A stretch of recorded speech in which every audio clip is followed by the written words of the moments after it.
बाळासाहेबांचं निधन झालं मात्र हाताचे ठसे घेण्यासाठी 2 दिवस सांगितलं नाही, त्याच्यामध्ये काय तथ्य आहे का? एक लक्षात घ्या, रामदास कदम हा कधीच भरोशाचा माणूस नव्हता. खरं म्हणजे त्यांनी उद्धव ठाकरे साहेबांचं फोटो लावून रोज पूजा केली पाहिजे. कोकणामध्ये विधानसभेची निवडणूक हरल्यावर माननीय उद्धव साहेबांनी त्यांना 2 वेळा विधान परिषदेवर पाठवलं. 2 वेळा. असं कुठल्या पक्षात होतं का? त्यांना 2 लोकांना विधान परिषदेवर पाठवायला पक्षाचा विरोध होता. 2 लोकांना विधान परिषदेवर सातत्यानं पाठवायला आमच्या पक्षामध्ये विरोध होता. त्यात एक रामदास कदम आणि दुसरा नीलम गोरे. नीलम गोरेंचं पक्षातलं योगदान काय हा कायम प्रश्न विचारला गेला. आणि रामदास कदम यांना इतके वर्ष संधी मिळालेली आहे, आमदार मंत्री, त्यांना वारंवार आपण विधान परिषदेवरती का पाठवता असा उद्धव ठाकरेंना पक्षातून प्रश्न विचारले गेले. तरीही उद्धव ठाकरे हे एक दयाबुद्धीचे ग्रस्त असल्यामुळे आपले ज्येष्ठ सहकारी आहेत, आम्ही उद्धवजींना की ठीक आहे, तर त्यांनी 2 वेळा त्यांना 12 वर्ष विधान परिषदेवरती पाठवलं. आता अशा माणसानं कृतज्ञ राहायला पाहिजे ठाकरे कुटुंबात. पण आता हे गरळजी ओकतायत. पण मी तुम्हाला अत्यंत जबाबदारीनं सांगतो की हिंदू हृदय सम्राट बाळासाहेब ठाकरे यांची त्यांच्या मृत्यूनंतर जी विटंबना हे लोक करतायत, ही विटंबना आहे. त्याची जबर किंमत रामदास कदम यांच्यासारख्या लोकांना मोजावी लागेल, जबर किंमत मोजावी लागेल. आणि मी हे अत्यंत जबाबदारीनं सांगतो. मग ही किंमत कोणत्याही प्रकारची असेल, कायदेशीर असेल, भावनिक असेल, नियतीची असेल, पण ह्यांना जबर किंमत. बाळासाहेब ठाकरेंच्या संदर्भात तुम्ही अशा प्रकारची विधानं करताय, मला लाजा वाटल्या पाहिजे. त्या संपूर्ण घटनाक्रम जे सांगतात, मी तिथे उपस्थित आहे. शेवटच्या 8 दिवस साहेबांचा जो क्रिटिकल काळ होता, मी तिथे उपस्थित होतो पूर्ण काळ. शेवटच्या क्षणापर्यंत माझ्यासारखा माणूस तिथे उपस्थित होता. ते कुठे होते? कोणी नव्हते. आम्ही मोजके लोक तिकडे होतो. आम्हाला माहिती आहे ना काय अवस्था होती आमची, काय सगळ्यांची परिस्थिती. आणि तुम्ही त्याचा आता या प्रकारे फक्त उद्धव ठाकरे यांना बदनाम करण्यासाठी तुम्ही माननीय बाळासाहेब ठाकरे यांच्या मृत्यूची, त्यांच्या मृतदेहाची विटंबना करण्यापर्यंत तुमची मदत गेली असेल, तर तुम्हाला याची जबर किंमत मोजावी लागेल. 12 वाजता आज शिवसेना भवनामध्ये अनिल परब यांची पत्रकार परिषद आहे. ते काय बोलतात ते ऐका. कायदेशीर म्हणजे तुम्ही अनिल परब यांची एक महत्वाची पत्रकार परिषद या संदर्भात आहे. सर्व प्रकारची किंमत त्यांना मोजावी लागेल. पद आणि पैसा यासाठी एखादी व्यक्ती किती खालच्या पातळीवर जाऊ शकते हे रामदास कदम यांनी दाखवलं. रामदास कदम हे नक्कीच पक्षामध्ये अनेक वर्ष त्यांनी काम केलं. पक्षानेही त्यांना दिलंय भरपूर, खास करून उद्धव ठाकरे साहेबांनी दिलंय. उद्धव ठाकरे साहेबांनी दिलंय. विरोधी पक्ष नेता पद असेल, मंत्रीपद असेल, नंतर हे त्यांना उद्धव साहेबांनी दिलेली पद आहेत बरीचशी. विधान परिषदेत त्यांच्या नेमणूक असते या माननीय उद्धव साहेबांनी दिलेली पद आहे. बाळासाहेबांच्या नंतर जेव्हा सूत्र उद्धवजीकडे गेली, तेव्हा उद्धवजींनी सुद्धा बाळासाहेबांबरोबर या सगळ्या काम करणाऱ्या कार्यकर्त्यांना सन्मानानं वागलं. आणि अशा वेळेला तुम्ही फक्त टाळ्या मिळवण्यासाठी, पण त्यांना टाळ्या नाही मिळाल्या. महाराष्ट्र थुकतोय त्यांच्याकडे. मराठी माणूस अशा व्यक्तींवर थुंकतो जो बाळासाहेबांची विटंबना करतो. त्यांच्या व्यक्तींवर आम्ही पाहू ना, आम्ही जिवंत आहोत अजून, आम्ही जिवंत आहोत अजून, आम्ही बघू काय करायचं. अशा प्रकारचे पहिलंच विधान यापूर्वी पण त्यांनी बघा, पद आणि पैसा यासाठी वेडा झालेला माणूस कोणत्याही प्रकारची विधानं करू शकतात. मी परत सांगतो, या आधी ते काय बोलले वगैरे काय मला माहित नाही, हे वारंवार तेच बोलतात. हे कुठे होते त्यावेळेला, कधी होते? ठाकरेंच्या सुखदुःखामध्ये हे सगळे लोक कुठेच नव्हते. सर त्यांचं असं म्हणणं आहे त्यांच्या म्हणणार काय, तुम्ही जी म्हणता 12 वाजता अनिल परब पत्रकार परिषद घेतात ते तुम्ही ऐका, आणि माननीय उद्धव ठाकरे त्या विषयावर बोलतात.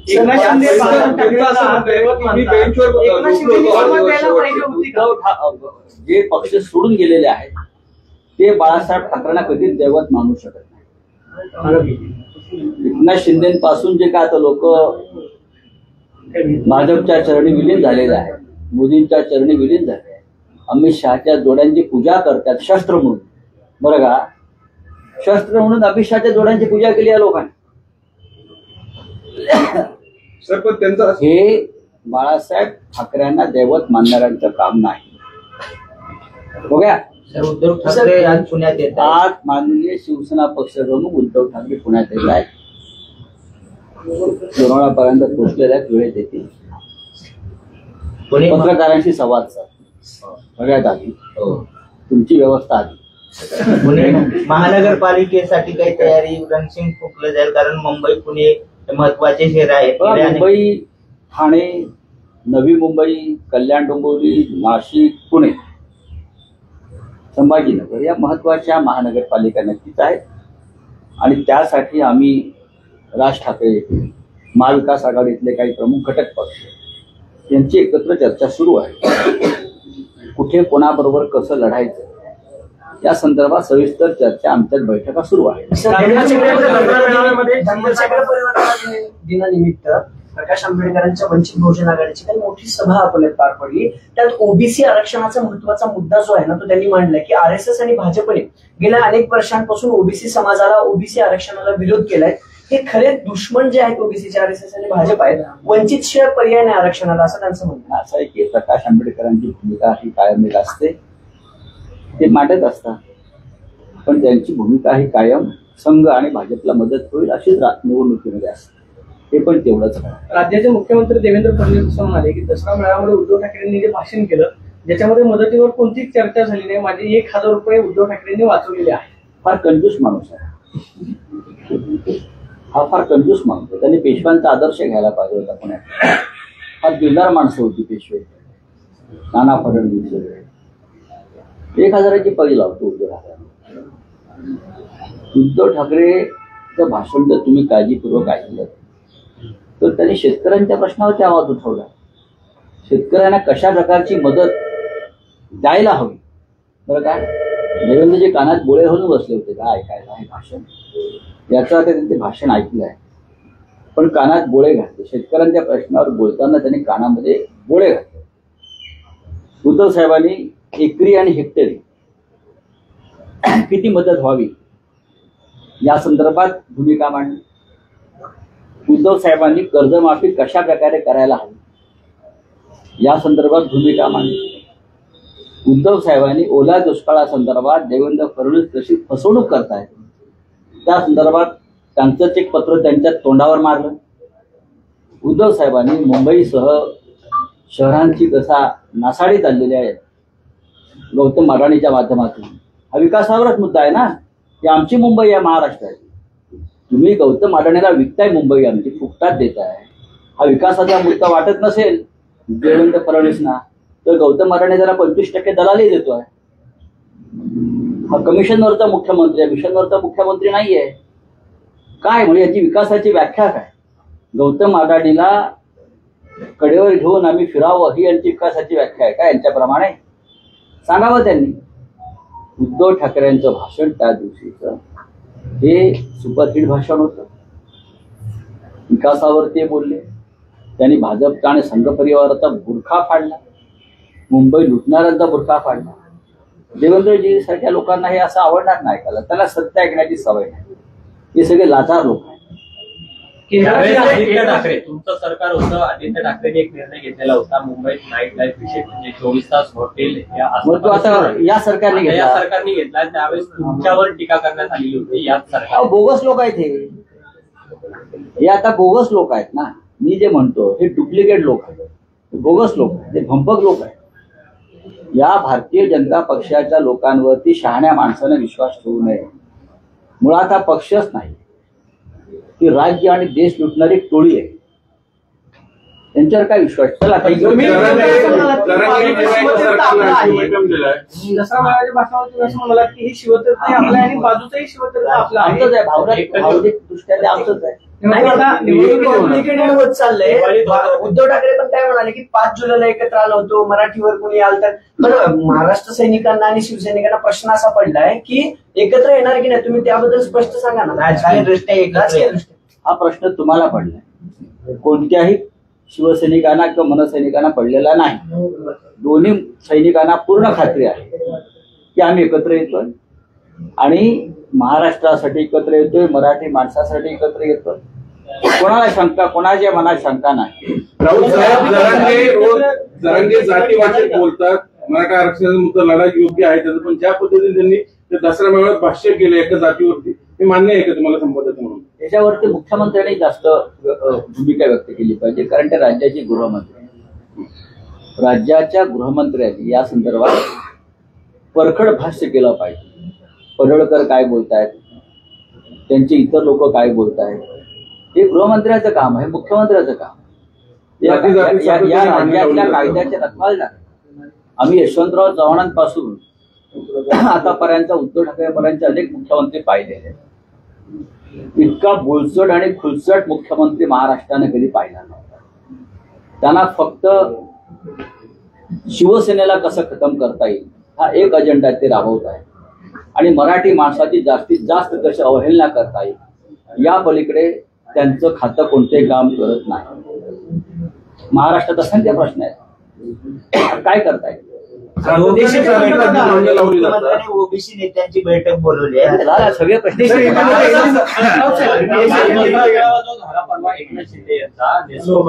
त्याच्यामध्ये होता तो लॉक करण्यात आलेला होता, म्हणजे नागरिकांना बाहेर जायचं होतं पण जाता येत होतं. अशी मुळात तो दसरा मेळावा नव्हता. मी वारंवार सांगतो, दसरा मेळावा मुंबईमध्ये फक्त बाळासाहेब ठाकरे यांच्या शिवसेनेचा असेल. तिथे शस्त्रपूजा होते, तिथे राज्याला देशाला एक मार्गदर्शन केलं जातं, तो शिवतीर्थावर होतो. आता बाकी इतर लोक काय कुठे काय सभा विभाग घेत असला मेळावेळावा काय नसतं. लोकांना बाहेर जायला लागली होती. एक दिवस लोक त्यांनाही कोंडून ठेवणार आहेत. एकनाथ शिंदे आणि त्यांच्या लोकांना बाहेर जाऊ देणार नाहीत आणि मग ते येतील असे ते कुठला सिनेमा तो शहनशाहमध्ये. परत एकदा निवडणूक पार्श्वभूमीवर पंतप्रधान आणि गृहमंत्री राज्याच्या दौऱ्यावर आहेत या आठवड्यामध्ये. मुंबईमध्ये येत आहेत. नवी मुंबई विमानतळ असेल, मेट्रो 3च्या कामाचं उद्घाटन करतात. तुम्ही मागणी केली होती की मराठवाड्यामध्ये येऊन एकदा पूरग्रस्त स्थितीची पाहणी करून आले का? आम्ही विकासावर बोलावं अशी अपेक्षा आहे ना मुख्यमंत्र्यांची. त्यांनी त्यांच्या प्रधानमंत्र्याला सांगावं. राऊतसाहेब लाडक्या मी सांगतो ना, खरं म्हणजे मराठवाड्यातल्या शेतकऱ्यांसाठी त्यांनी पॅकेज जाहीर करणं गरजेचं आहे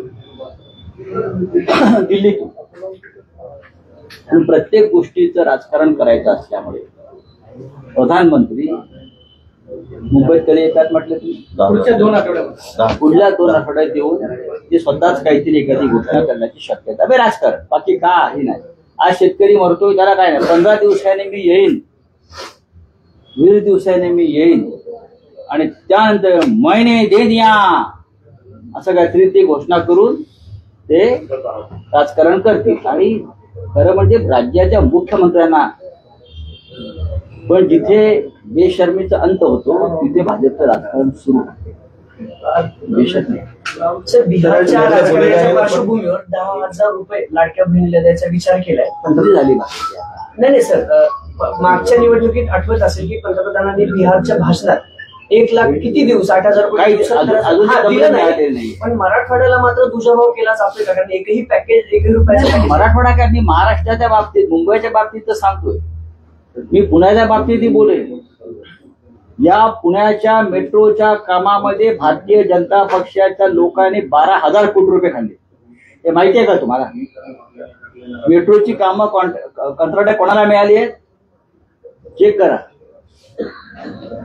12,000 कोटी रुपयाचा मलिदा भारतीय जनता पक्षाच्या आणि 2 शिंदे गटाचे लोक आहेत. हा 12,000 कोटी रुपयाचा मुलगा पुण्यातल्या मेट्रोच्या कामामध्ये या 4-5 लोकांनी खाल्लेला आहे. तुम्ही पाटील सर पुण्याच्या गुन्हेगारीवर पण बोलले होते. अजून काही पुण्यात कमी होत निलेश नाही. गारेवाडसारखा एखादा गुन्हा आहे. गुन्हेगार बघा, पुण्यातलं जे प्रशासन आहे ते 3 टोळी प्रमुखांनी वाटून घेतलेलं आहे. पुण्यातलं प्रशासन, गृहमंत्री एक टोळी चालवतात महाराष्ट्राचे, त्यांनी त्यांचा पोलीस कमिशनर नेमला, कळलं. त्यानंतर नगरविकास मंत्र्यांची एक टोळी आहे, त्या टोळीला त्यांचा पालिका आयुक्त नेमला. आणि तिसरी टोळी अजितदादा पवारची, त्या टोळीनं त्यांचा कलेक्टर आणि विभागीय आयुक्त. अशा तऱ्हेनं या टोळी प्रमुखांनी त्यांचे 3 इकडले मुख्य कलेक्टर्स नेमले, पैसे गोळा करणारे. अशा तऱ्हेनं या पुण्यामध्ये सगळे आबादी चालू आहे. हे 3 टोळी प्रमुख आहेत आणि ते पुणे चालवत आहेत, आणि त्यासाठी त्यांनी इथे सुभेदार नेमले. त्यांच्याकडे तुम्ही काय अपेक्षा करा? या पुण्यातला पोलीस आयुक्त जो आहे याची संपूर्ण कारकीर्द आपण पाहिली असेल, त्याच्या कुटुंबाची कारकीर्द पाहिली असेल, नागपूर पासून त्यांची कारकीर्द पाहिली असेल, त्यांच्याकडनं कोणते भरीव काम झालेले नाही. ते भाजपचे कार्यकर्ते आहेत, त्यांचं कुटुंब हे अधिकृतपणे भाजपचं कार्यकर्ते आहे. पुण्यात त्यांना कधीतरी ते प्रसिद्धीसाठी भिंड काढतात लोकांची. सध्या त्यांचा एक विषय आहे, मुख्यमंत्र्यांचा जसा ताफा असतो त्या ताफ्याच्या पद्धतीने पोलीस आयुक्त म्हणजे रस्ते बंद केले जातात, पोलीस आयुक्तांच्या रस्ते बंद केले जातात 10-15 मिनिटं. पोलीस आयुक्त जात आहेत म्हणून आमच्या मुंबईचा पोलीस आयुक्त एकटाच फिरतो, हिंमत असते. आमच्या मुंबईचा पोलीस आयुक्त बरं का एकटा फिरतो एका गाडीत मुंबई सारख्या शहरात अनेक ठिकाणी. जर पोलिसच घाबरायला लागले, पोलीस आयुक्त पुण्यात गुंडांना घाबरायला लागले, तर त्यांनी वर्दीचा अपमान केला असं मी मानतो. वर्दी काढून फिरावं त्यांनी. जर तुम्ही म्हणताय त्याप्रमाणे हे पोलीस आयुक्तांचे ताफे कशा करता फिरतात मला माहित नाही. आमच्या मुंबईचे पोलीस आयुक्त एकटे फिरतात, मी नाही जातात, एकटे उतरतात, एकटे फिरतात. देवेंद्र भारती याला म्हणतात पोलीस कमिशनर, पोलीस आयुक्त. सर उद्धव ठाकरे आज पुणे में आ रहे हैं, पुणे इलेक्शन या फिर ऐसी कोई बात है को इनसे चुनाव होने वाला है, या फिर क्या रणनीति है? आप क्या चाहते हैं, मैं क्या जवाब इसके लिए आए थे। आपको हमें पुणे में 2-4 बड़े प्रोग्राम है, जर्नलिस्ट पत्रकार भवन में जाएंगे, वहाँ बात करेंगे. फिर हमारे पार्टी के प्रमुख पदाधिकारी हैं वसंत मोरे, उनके 2 कार्यक्रम. फिर वहाँ एक सरहद संस्था है, वहाँ एक कार्यक्रम श्रीकांत ठाकरे मुझे स्टूडियो का उद्घाटन. उद्धव ठाकरे ने ठाकरे जी का पुणे में आना अपने आप एक राजनीतिक हलचल करना जैसा है. जरूर पॉलिटिकल चर्चा होगी, महानगर पालिका के बारे में हम चर्चा करेंगे.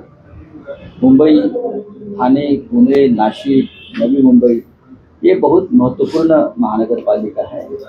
और शिवसेना, महाराष्ट्र नवनिर्माण सेना, महाविकास आघाड़ी के हमारे कांग्रेस, राष्ट्रवादी कांग्रेस जैसे हमारे जो मित्र दल है उनके साथ भी चर्चा होगी और हम चुनाव में एक साथ जाएंगे. साथ पीएम मोदी और अमित शाह भी मुंबई आ रहे, जैसे कि वो बहुत बार कह चुके हैं कि हमारा अगला लक्ष्य वो मुंबई महानगर पालिका है.